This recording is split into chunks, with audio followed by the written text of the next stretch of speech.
Students, welcome to my channel easy learning accounts.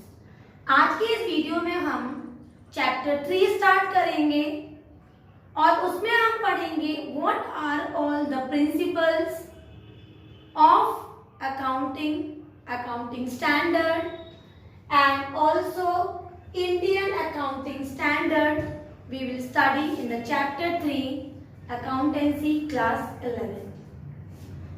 मैंने board पे definition of the accounting principles लिखा हुआ है।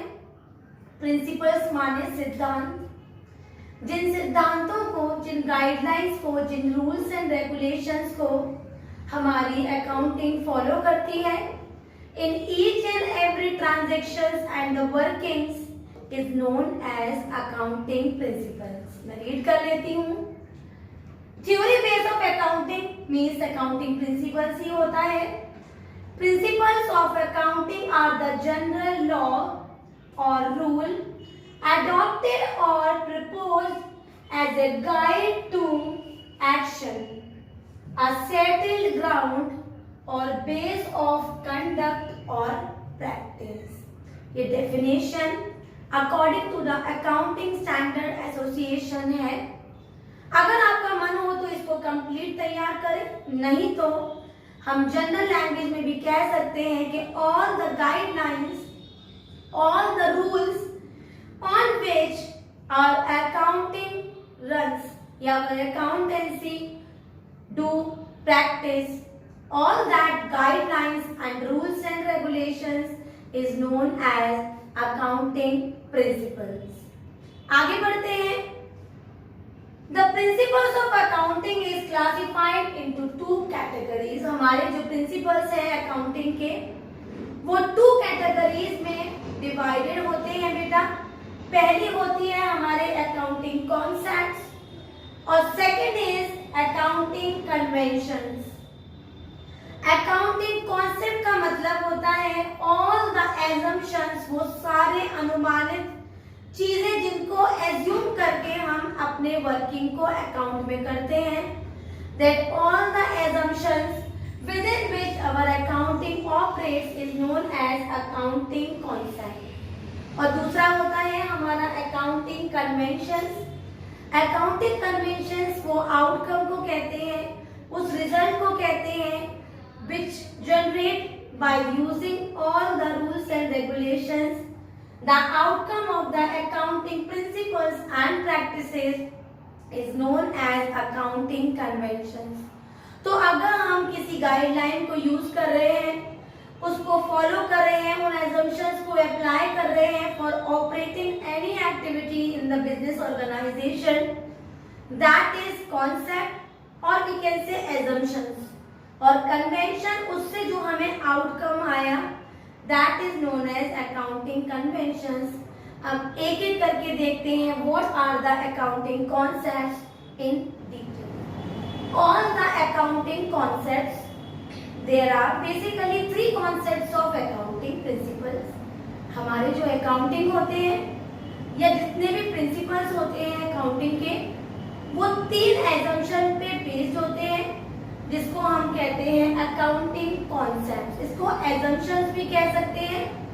There are three concepts, assumptions। Number 1, going concern concept, the second one accrual concept and the third one is consistency concept।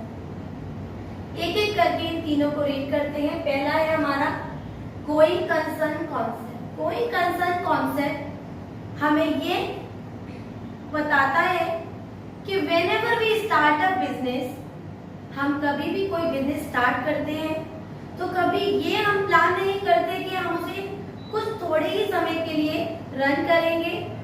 We always assume that the business will go year after year। लंबे समय तक हमारा business चलता ही रहेगा और आगे बढ़ता ही रहेगा। तो the concept या assumption with things that the life of the business is not for a few years but it will run for the longer period of time। This assumption, this concept is known as going concern concept। The next is accrual concept। accrual का मतलब होता है वो transaction यहाँ पर अगर proper cash का लेन then हुआ है तो, और अगर कोई भी चीज हमने उधार या क्रेडिट में परचेज की है तो उसका भी डेटा हम रिकॉर्ड करें। तो according to the accrual concept, when any transaction has been recorded, whether cash received or not yet received, that is on credit, will be definitely recorded in the books of account. This concept is known as accrual concept. एक बार repeat कर देते हैं। accrual concept हमें बताता है कि अगर कोई ट्रांजेक्शन हुई है, चाहे वो कैश में हुई हो या क्रेडिट में, उसका डेटा हम जरूर रिकॉर्ड करेंगे। ऐसा नहीं है कि कैश मिला है या कैश गया है तभी रिकॉर्ड करेंगे। कैश या credit, both the transactions are recorded in the books of account.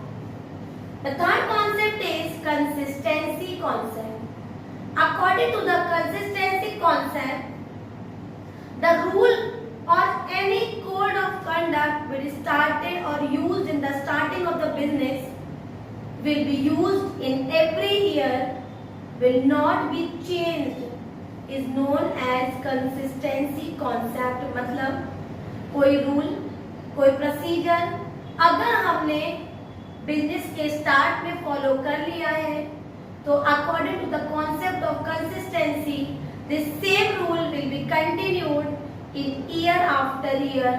This is consistency concept. For example, अगर मैंने अकाउंटिंग ईयर, कैलेंडर ईयर ले लिया है फ्रॉम 1 जनवरी टू 31 दिसंबर, तो यही मैं ईयर हर साल लेती रहूंगी। मेरी ओपनिंग हमेशा 1 जनवरी ही होगी और क्लोजिंग हमेशा 31 दिसंबर होगी। ऐसा नहीं कि इस साल मैंने फाइनेंशियल ईयर ले लिया और अगले साल में कैलेंडर ईयर ले लूं, ऐसा नहीं होता। The rule which followed once should be followed year after year. आगे आगे या आगे आने वाले चैप्टर में हम एक चैप्टर पढ़ेंगे डेप्रिसिएशन, उसमें भी मैं इस एग्जांपल को लेके चलती हूँ। वहां हमें कई सारे मेथड सिखाए जाएंगे डेप्रिसिएशन निकालने के, मैं आपको बताऊंगी।